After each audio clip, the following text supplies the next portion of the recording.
کیا آپ خدا کو دیکھنا چاہتے ہیں؟ Do you want to see God? مبارک ہیں وہ جو پاک دل ہیں کیونکہ وہ خدا کو دیکھیں گے۔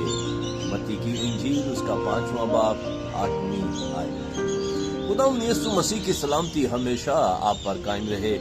بہت سے لوگ ایسے ہیں جو کتابوں، مذاہب یا مختلف ذرائع سے خدا کو تلاش کر رہے ہیں لیکن ناکام رہے ہیں۔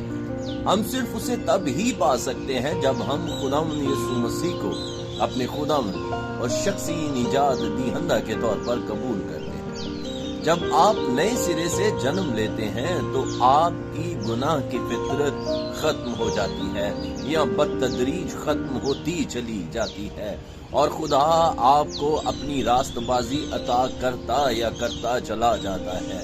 دوسرا کرنتھیوں کا خط 5واں باب 21ویں آیت بڑی وضاحت سے سمجھایا گیا ہے کہ جو گناہ سے واقف نہ تھا اسی کو اس نے ہمارے واسطے گناہ ٹھہرایا تاکہ ہم اس میں ہو کر خدا کی راست بازی ہو جائیں۔ اس کے بعد آپ کو خدا کے ساتھ رفاقت حاصل کرنے کی پوزیشن حاصل ہو جاتی ہے۔ عزیز، آپ خدا کو اپنی بصری آنکھوں سے نہیں دیکھ سکتے ہیں کیونکہ وہ ایک روح ہے۔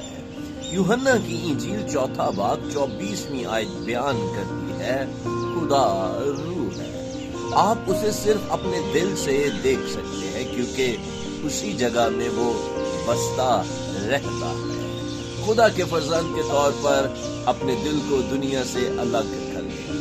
اپنے دل کو ہر طرح کے گناہوں سے دور کریں جیسے برے خیالات، جنسی بدکاری، جھوٹ، زنا، ناپاکی، لالچ، حسد وغیرہ۔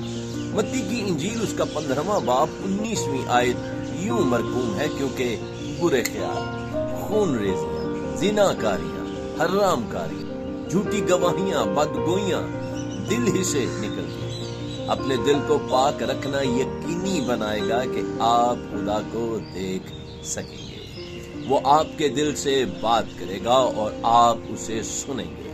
خدا کی روح آپ کو واحد حقیقی خدا کو جاننے کے لیے رہنمائی کرے گی۔ ہاللیلویہ۔ بس خدا مل سکتا ہے اگر ہم پورے دل سے اس کے طالب ہوں تو۔ خدا آپ کو برکت دے۔ اگر آپ ان پیغامات سے برکت پا رہے ہیں تو برائے مہربانی ہمارے یوٹیوب چینل کو پاسٹر انیس جاوید کو لائک، سبسکرائب اور شیئر کریں اور اس ویڈیو کو زیادہ سے زیادہ شیئر کریں تاکہ یہ خدا کے وعدے میکسیمم لوگوں تک پہنچیں اور لوگ برکت، نجات اور زندگی کو حاصل کریں۔ خدا آپ کے ساتھ ہے۔ God bless you۔